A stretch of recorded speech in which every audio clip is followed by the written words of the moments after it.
what often holds young people back is older people, is that we tell them, you'll be a great whatever once you graduate college or get your master's degree, or, we're always putting these goalposts in front of young people that kind of dampen their enthusiasm and dampen their belief in themselves.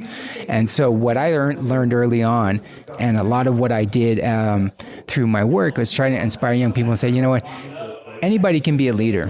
What I believe about leadership is that leadership is not about a title, it's not about power, it's not about a position. Leadership is about action. It's what you do that makes you a leader, that defines you as a leader, and that makes a difference. Hey, it's Rocky. Welcome to Richer Soul. Today's guest is Javier Fianza, who's going to share how to give with impact.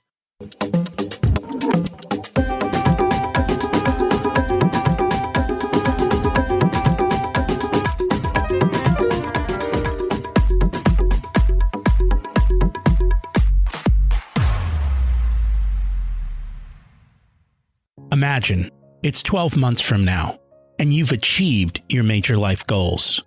How does it feel to be in the best shape of your life? To wake up energized, excited about the day? To have great relationships and friends who support you and propel you forward? How does it feel to have an excess of money, to be able to make the choices you want? To be fearless and open to trying new adventures? Imagine being connected to the universe and it providing everything you desire. It's possible over time, and your past does not dictate your future. The only thing holding you back from this vision is you. It's time to take control of our thoughts and use them to our advantage.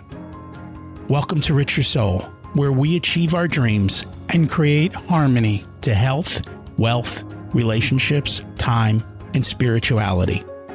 If you have not had a chance to listen to episodes 1 through 9, I encourage you to go back and listen to the framework behind Richer Soul and how to create the life of your dreams.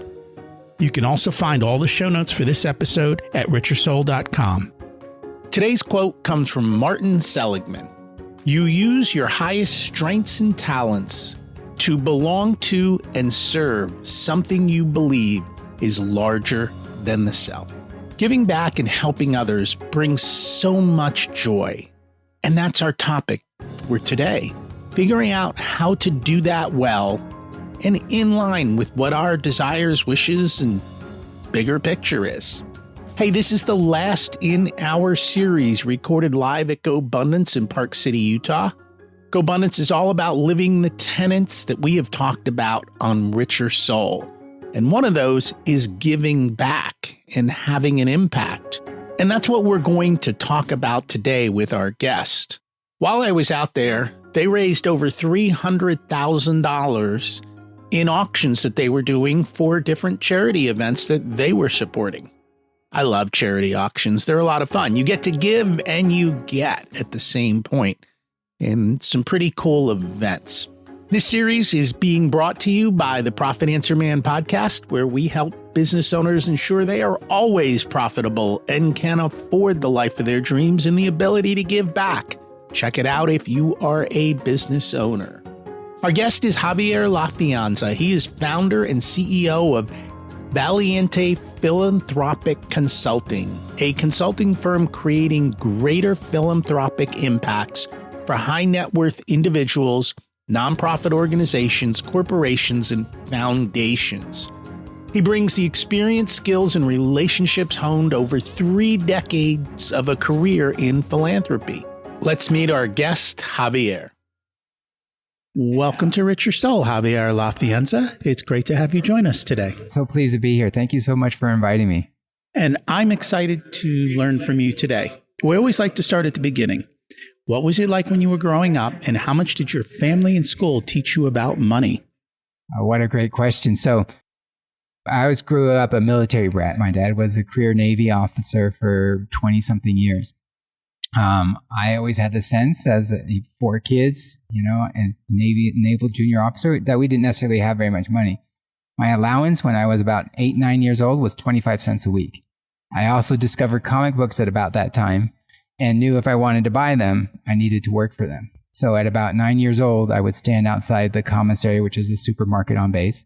And as the women would come out, I would ask to push their carts and load their groceries. And then they would tip me 10 cents, 15 cents, 25 cents. At the end of the day, a good day, I had $25 and a lot of change having done that. That's a lot of tips. At 9 years old, I was so proud. I would go into the cafeteria and I would like order a grilled cheese sandwich and a Coke and just be like so proud that I was paying for something with money that I had earned through my own work, through my own efforts, you know.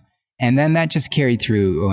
As I got a little bit older, I had a lawn mowing business where I was making about 20 to $30 a week cutting people's lawns. I babysat, I delivered newspapers.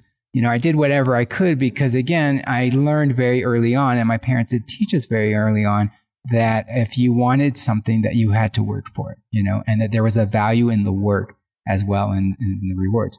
They also taught us very early on the value of saving. So everything that we earned, we had to give half to our parents who put into a bank account for us. So that by the time it came time for me to go to college, I had a bank account of several $1,000s based upon money that I had earned. So, you know, you make $20 a week, $10 goes to your bank account. You know, you make 50 cents pushing carts, 25 cents went to the bank account. So they really taught that value right away in me. And that's just really continued to this day. Do you keep the 50% savings rate? Yeah, no, we don't keep the 50% savings rate, but we do have an automatic savings rate. You know, I do put money away for our retirement.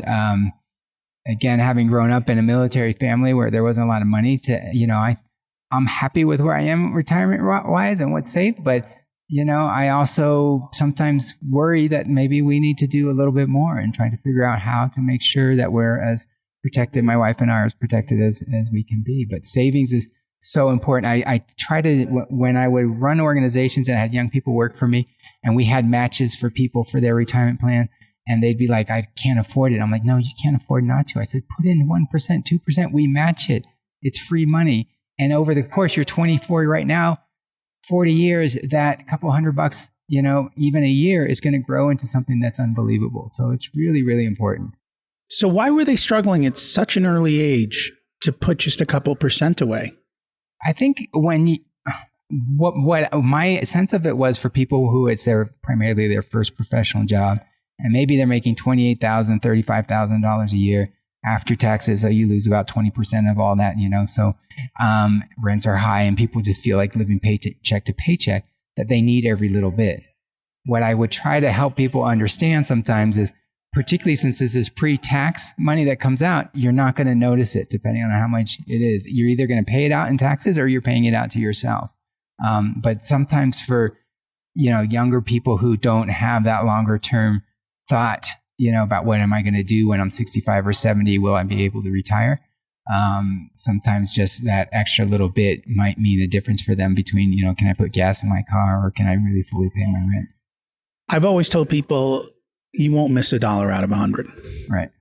It's so small. And as you said, when you go through the payroll system, the dollar actually turns out to be 80 cents. Right. So it really doesn't make much of a difference at all. And I know that from the opposite, because when I would get a 3% raise, I'd be like, where is it? Yeah. Yeah. I don't see it in this paycheck. Yeah. Yeah. And I would tell people too, when people would come and say, oh, I need a raise, I want to go to $10,000 or more or whatever a year. I'm like, you know, money is such a short-term motivator for employees, really, because of exactly that. You take a $10,000 annual raise and you split it up amongst 24 paychecks and after taxes and everything else, all of a sudden they're like, wait, I thought I got a raise, you know. So what's really important, yes, is the savings part, but important in long-term for employees is to figure out how else to keep people motivated, because money will only motivate them. You know, a raise only motivates people for such a short time. And that's true. And the problem is, in the back of their mind, they're like, I got a $10,000 raise, so I can spend $10,000 more dollars, but they didn't get the 10 grand.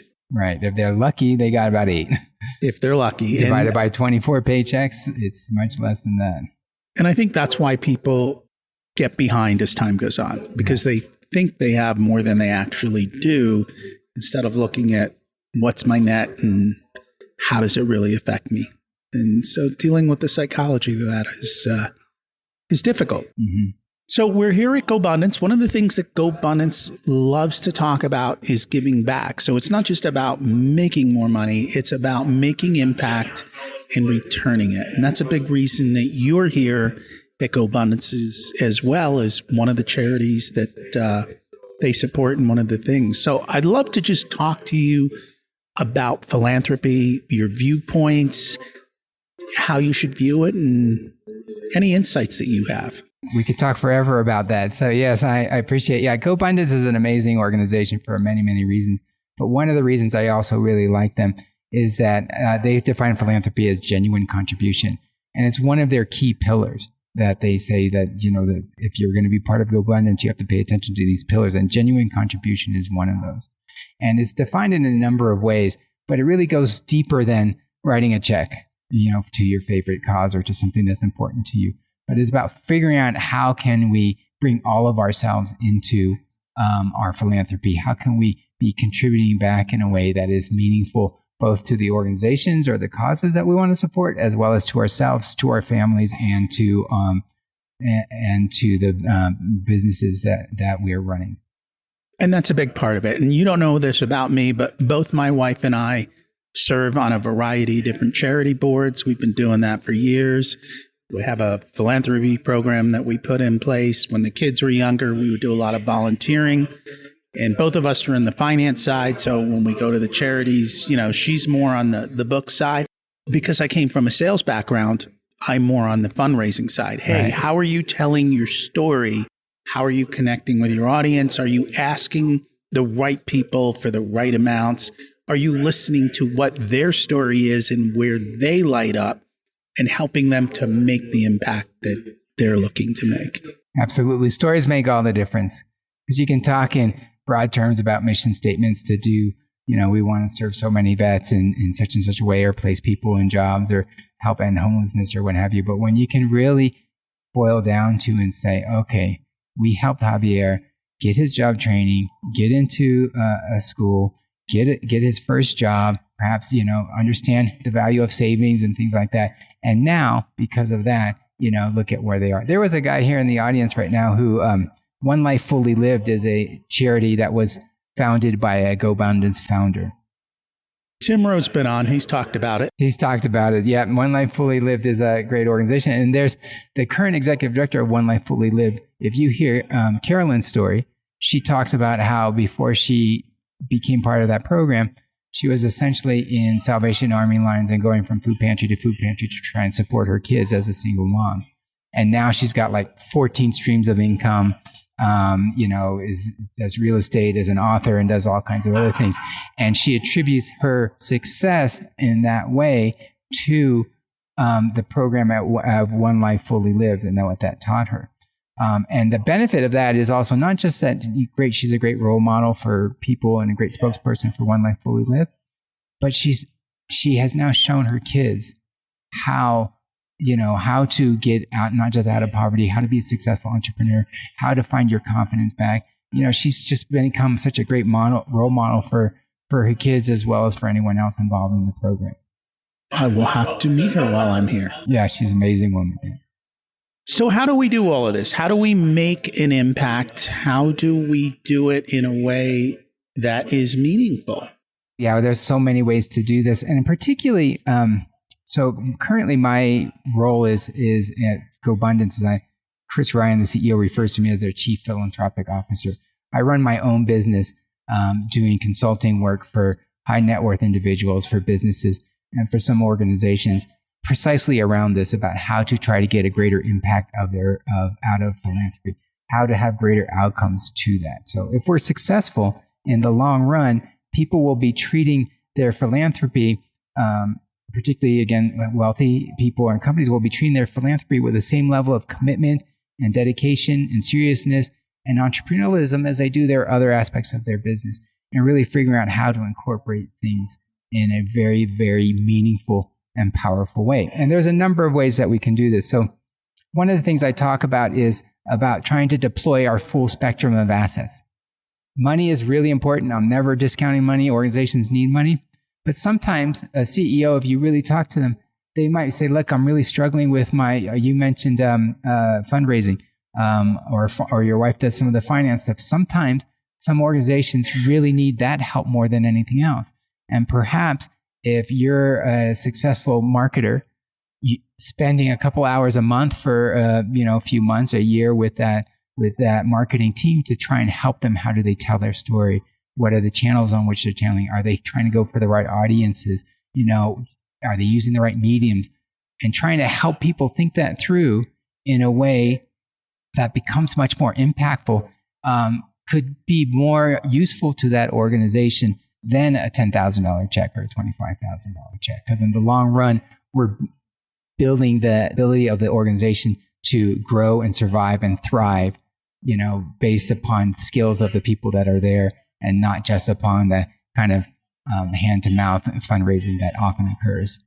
And that's very true. And that's why I used to, and I still do, COVID has kind of changed it and life has changed, but a lot of volunteering on the board level to make those types of impacts and to truly help them to raise the funds. Because a lot of the smaller charities especially do not have a fundraising department, so to speak. They can't afford somebody to really go out and raise the funds that they need, especially if they're only looking to raise six figures. You just cannot afford a fundraising department. It's just not possible. The other thing they're looking for is introductions. Absolutely. Right? Who can you introduce us to who supports these types of causes already? So Absolutely. People who are already supporting a particular thing that they have belief in, and then knowing how to go about doing that. And it was a lot of fun. I remember the first time, and we just needed to raise a couple $1,000s for the school. We needed to put down some turf. And I literally wrote an email and I created a fundraising triangle. It said, we need to read X amount of money. If one person does this and 3 people do this and 5 people do this and 10 people do this small amount, we'll raise our goal. Right. 24 hours later. Exceeded it, I'm sure. Yeah. Just like that. I told the story, explained the problem, showed how you could help depending on where you were on the financial spectrum, and literally overnight it was done. And not everyone knows how to do that. And it's such a perfect example of how important it is to bring all of ourselves to what it is that we're doing. Such a great example of saying, okay, you have a sense of sales on how to break things down. How do you take a big goal and make it manageable for people so they don't freak out about it? And how do you mobilize people behind that to do it in a way that it's not just what they can, it's what it feels right to them, what feels good for them. And they can feel like, okay, maybe I can only do $25, but I know I'm a part of this bigger whole that's going to get us to the $25,000 that we need. And that's exactly what it is showing them how to do that. A big part of what we do, a lot of my clients, philanthropy is just part of their business goals. And they like to do that. And we actually create accounts for them so that throughout the year, they just take a percentage of money every month and they put it away. And then on a quarterly or yearly, however they do it, they have the money already designated to give. And now they can decide how to best deploy it. And so it makes it much easier. It takes the sting out of it. It's like, oh, how am I going to do this? It's like, just like the savings, right? They're essentially creating a savings goal for their philanthropy. And then when the time comes, it makes it so easy to give. And a lot of businesses will do it, and they call it the corporate social responsibility is one of the terms that's used a lot. And they'll have departments. Oftentimes those are not funded as well and also not as focused, right? So in a big company, sometimes I was talking to one and they're like, oh yeah, we supported 1,000 different organizations last year. I'm like, well, then you probably had very little impact.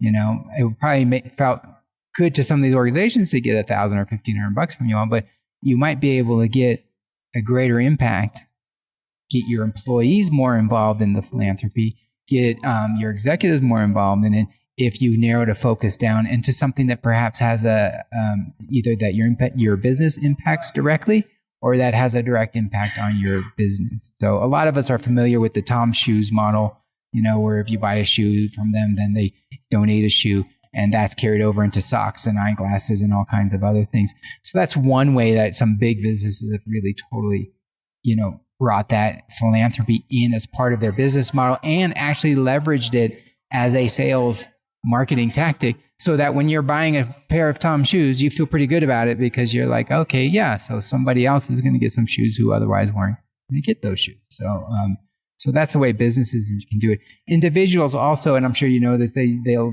set up, some of them will set up their donor advised funds, where you can put your money away, and it's not just for money. You can transfer stocks, you can transfer other assets into these donor advised funds. You get a tax benefit when you transfer it over.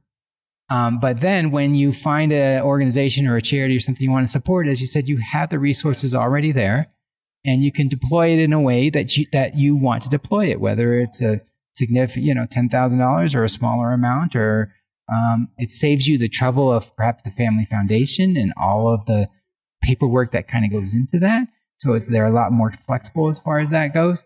It's actually the fastest growing charitable giving vehicle currently in the United States is people, and you don't need to be super wealthy to create a donor advised fund. You don't necessarily need that. It's just a good way to, as you were just showing us, to put some money aside early on so that you have it there and available for you.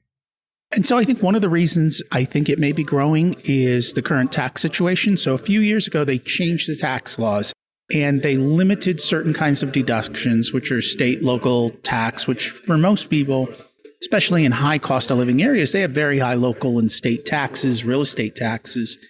Well, now you're limited to $10,000. And everyone gets a massive standard deduction now of some $20-something thousand. So to break over that standard deduction for a lot of people making a couple $100,000 isn't always easy, depending on their situation. The nice thing that I like about the donor advised fund is if you do your tax planning, you can do 2 or 3 years of charitable contribution in 1 year. Yeah.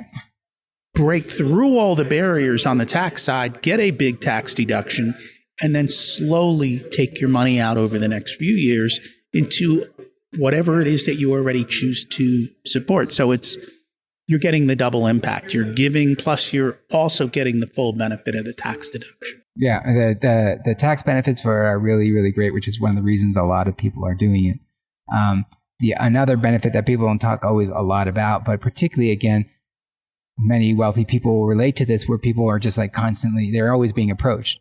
Through a donor advised fund, you can make your donations a bit more quietly, a bit more anonymously, so then if people see that you donated to this homeless shelter, that then every homeless shelter in town isn't now asking you for a similar sized donation. You can make that a little bit quieter. So it allows you to stay kind of below the radar if that's what you would like. If you want to get some recognition for it, nonprofits are always willing to give people recognition for their gifts.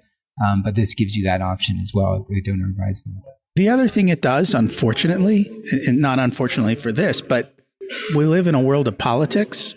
And so you can give to what you support without having to worry about the politics of the visuals of what people might see. Right. A lot of the times that I was raising money, we were doing it for a religious school. And that the amount of pushback and pressure we saw was phenomenal, because people didn't want to be seen as giving to the school, even though the money might be for robotics or something that had nothing to do with religion, because it was coming under that label. And so I learned to navigate around it. Yeah, it's unfortunate. That is an unfortunate part about where we live right now, is that we have these red and blue tribes almost, and people just, it's really a shame. I would love to see a world where we're able to communicate and get back and figure out that, we have a lot more in common than what separates us. And, I've got my politics, but I'm all over the place, and I will support and work with organizations that are doing good work and trying to make a difference in people's lives, regardless of the politics of the people who are behind it. Because what I'm really about is trying to help people achieve their own personal goals, their own personal philanthropic goals, and for organizations to benefit from that, and also for people to benefit from their act of giving. So you work with a lot of wealthy people, clearly, because if you don't have wealth, it's hard to give big money. And that kind of goes against a lot of people think, oh, rich people are evil. But the reality is they're very generous. The Gates Foundation, even Buffett, and many of these other wealthy people give very large donations out. when you talk to them, like what are they looking to accomplish through their giving? Oh, that's a great question. And you're right. Wealthy people are very generous. In fact, Americans in general are very, very generous. So in 2020, we gave out over $470 billion worth of donations in this country to support 501c3s. Most of that comes from, over 80% of that comes from individuals. So often people think, oh, corporations or businesses will give money, and they do give money, but most of that came from individuals. And of that individual giving, though, most of that came from wealthy people, the top 2%, the top 1 or 2% give the biggest amount. Now, we all have seen the Melinda Gates donations and the Bezos donations and all that, and they get a lot of press, and that's great. But there's so many more that's out there that's making a difference. So why do people donate? Why, regardless of where their income strategy, people donate for a couple of really fundamental reasons. First of all, they want to make a difference, right? They care about something. Either they had a personal experience, where perhaps this school benefited them, donating to their university, or perhaps they know someone who has suffered from cancer, and so that's impacted them. So they want to support other people who are going through that battle. So people want to make a real difference. So that's first and foremost, I think, what people say is, I really, really, truly want to make a difference. Second, and not to get too much history, but Tocqueville talked about this when he wrote in the 1800s about America, when he traveled through America, and he said that this is such a unique place. And he says that at the fundamental level, one of the things about our way of government and our way of life is that we really believe in independence, and we believe in shifting power as far down as possible. And what that means is that at the local level, at the community level, we are taught, and we believe, and it's just part of our DNA, that we also have a responsibility to try to help out, that our independence isn't free. And one of the reasons, way that we give back to have this level of independence is that we try to help people and help our communities, and help out where you can, whether that's when there's a natural disaster, or ongoing coaching your son's baseball team, or giving to your church or your place of worship or what have you. It's just in our DNA that part of our responsibility is to make sure that we are helping one another. That's something that really truly binds us as Americans. And that's very true. And studies show giving brings a lot more happiness than getting. Yeah. And I think that's one that people don't realize until they truly experience it and put two and two together. Yeah, absolutely. And when you hear, I'll just tell a quick little story. And one of my jobs was I ran a youth leadership nonprofit. And in that role, literally had, contact with thousands of young people every year. So frankly, I actually don't remember this young man's name. But at one point I was at an event, and this young man came up to me. He handed me a note and he walked away. And like I said, I don't even remember his name. Later on that evening, as I was, taking off my jacket, I reached in and I pulled out the note and I read it. And he talked about how he was thanking me for something that, like, months ago I had met him, and he had asked my opinion about something that he had, was important to him, but a lot of people were giving him contrary advice. And I encouraged him to go off and really to try and do this. And frankly, to volunteer. It was around volunteering and serving in an AmeriCorps program. I said, you should do that. You'll never know what you get out of it. And he says, it's changed my life. It made all the difference. It put me on a path that I never would have been on if I hadn't gone out and been able to start to serve others. So he was thanking me for giving him some good advice and some good service. So that felt great to me. But more importantly, he was acknowledging that because he had been able to get into kind of a full-time service capacity, that had totally altered his view on life and what he was capable of doing and what was going to happen. And so that ripple effect was going to continue on and on and on. It seems every generation always complains about the youth. Mm-hmm. You worked with a lot of youth. What are you seeing out there in the world? What type of hope and goodness are coming about? Yeah, I've worked with a lot of young people in my career, and it's always energizing and inspiring because, yes, as we get older, and now I'm almost approaching 60 now, in my late 50s, and sometimes I'm like, I was reading something and it was a social media thing. I'm like, I don't understand anything these people are saying, right? But the bottom line still becomes young people, they care about their future. They care. A lot of them care about the environment. They believe in the power of themselves to make a difference. What often holds young people back is older people, is that we tell them, you'll be a great whatever once you graduate college or get your master's degree, or, we're always putting these goalposts in front of young people that kind of dampen their enthusiasm and dampen their belief in themselves. And so what I learned early on, and a lot of what I did through my work, was trying to inspire young people and say, you know what, anybody can be a leader. What I believe about leadership is that leadership is not about a title, it's not about power, it's not about a position. Leadership is about action. It's what you do that makes you a leader, that defines you as a leader, and that makes a difference. If you can buy into that, age is not a necessary ingredient for leadership. You can be 10, 12, 15 years old, and you can make a true difference by finding out what you're passionate about and going out and starting to make a difference around that. And I always told my kids that when they were young. It's like they don't understand the power of youth to raise money or get change is phenomenal. They are, just like you said, when going back to the shopping carts, right? If a 25-year-old guy offered to do that, they probably would shoo them away. Right. But a 9-year-old kid is going to get handed money and say, sure, come do this for me. I always tell young people, you're your own best fundraisers. You have a cause and you want to help, serve the homeless, or you want to help, clean the water in your neighborhood or whatever. You are your own best person. A 15-year-old going, maybe from business to business, or having a good marketing plan about how to do it, and say, look, I'm 15 years old, but I really care about the quality of our education in our community, and I want to make sure our libraries have enough books, and this is what I'm doing. It's going to be very hard for a business owner to turn the kid away without giving them something. And even sometimes if that something, as you were talking about earlier, is access to a network, and say, you know what, I don't really give for libraries, but my friend Joe over here, he really is interested in this. I'm going to make sure you do that. But yeah, young people have the ability to change the world, and I really hope that they continue to believe in themselves. I forced my kids to do it because we were in robotics and we needed to spend a lot of money. And so I think over the years, they raised over $50,000. And I would put them in the appointments to go talk to CEOs and go out and ask for $5,000. Go out and ask for $10,000. Learn to tell a story.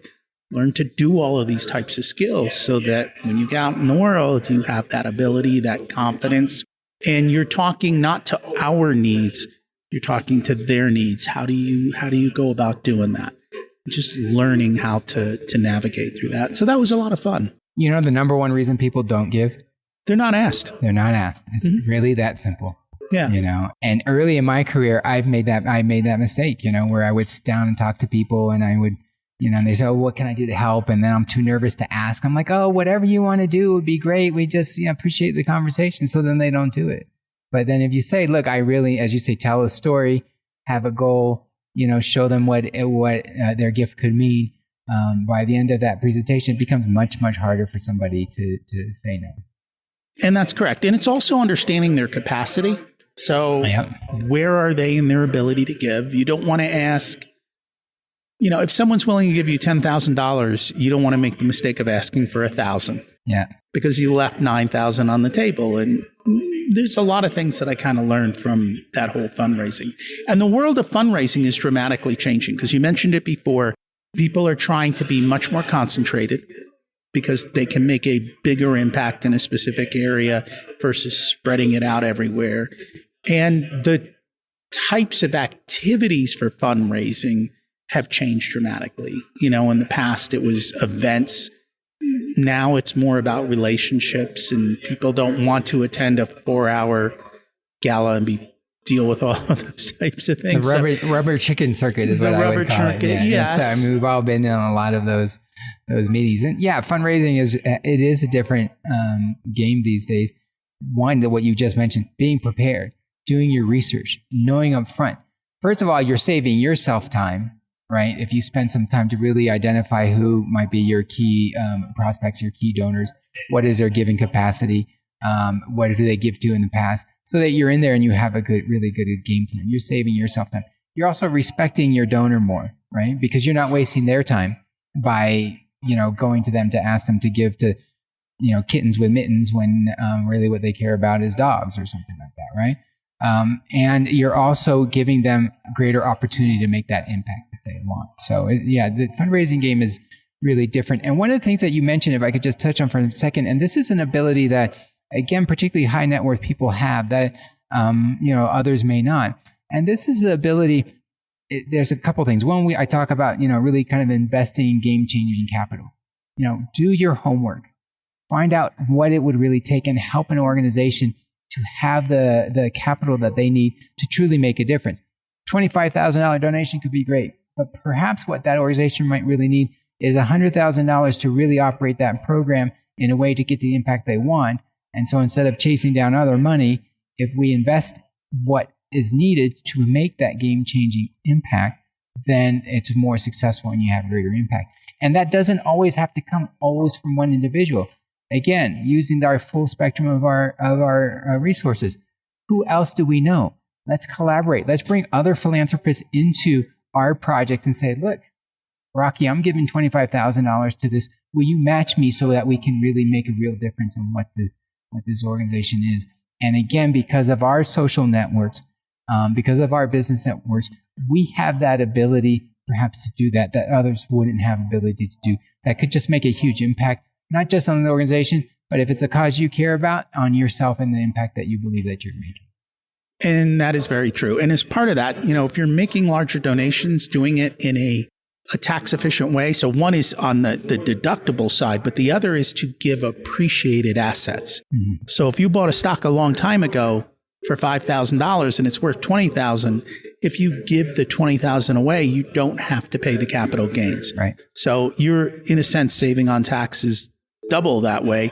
And there's a whole variety of ways to do a lot of these different things. So again, that's all part of planning, understanding, and making the right choices up front. Right. In looking at those things. Is there anything else on this topic that we should have touched on? Yeah, and that's it. Just finishing that point you just said. That's part of when I say at the end of an engagement, I want people to treat their philanthropy as in the same way they would treat their business investments. People don't make business investments kind of willy-nilly, or most people don't. Successful people don't make it kind of willy-nilly out of the seat of their pants. They take their time, they do their research, they talk, they consult with people. Do the same thing with your philanthropy. Figure out where you want to make a difference. Bring your family involved in the conversation. If it's going to be through your business, bring your employees or your other C-suite people involved in the conversation. Because bringing all these people in, one, it will lead to a more thoughtful gift, a more impactful gift, but also it will involve other people in a way that perhaps they will continue to be involved in that effort to contribute at that level and truly make a difference. So the kind of what I call the checkbook horse trading philanthropy, where I'll say, hey, Rocky, my baseball team, we're doing a dinner. Will you give me $10,000? And you're like, yes, I'd give you $10,000, Javier. But when my daughter's soccer team is doing something, I'm going to expect you to do that same thing. That kind of horse trading philanthropy that sometimes happens between us, we do it because we're friends or what have you, but it doesn't lead to the impact that we truly want. And what we find is when we stay focused, not only do we have a greater impact, but then the people who are asking us for our help, they know that what I care about is homelessness or human trafficking or something like that. So with people who are coming to me to ask for my support in issues and causes that I truly care about. And that's important, is being crystal clear, knowing what you're doing and doing it intentionally. Always the same themes. Yeah, always the same things. No. Was there anything else on the topic that you wanted to mention? No, I just really appreciate your time. I appreciate you, giving me this opportunity to talk to your audience. And I really hope that in the long run that people, will take that opportunity to make a difference. People want to make a difference. Be thoughtful about it, be strategic about it, and you will be surprised at the results. If people would like to learn more about you and your organization, what's the best way for them to connect? The best way is actually through LinkedIn. So my name is Javier La Fianza. That's spelled Javier, and then LA, F as in Frank, IANZA. And you can just look me up on LinkedIn and shoot me a note over LinkedIn. And I would love to get connected with people and be helpful, and we'll see where that goes. Awesome. I will make sure to have that in the show notes. Thank you so much for joining us today. Thank you so much, Rocky. Do you have a plan for giving and have a system to do it? Do you know how to double dip on taxes by giving away appreciated assets so you don't have to pay the tax on the appreciation and get the full tax deduction on your tax return? It allows you to give more without costing you an extra penny. We have planned giving. We sit down, we allocate dollars at the beginning of the year, and throughout the year, we spend them as things appropriately come up. We also donate plenty of time to help others. It's a lot of fun, and I encourage you to do the same. I hope you enjoyed this special series. We may be back with more. We shall see. Can you do me a favor? Who do you know who would enjoy this episode? Can you share it with them? Because it would help them grow and inspire them to take action. I would appreciate that. Thanks for listening. Have an abundant week.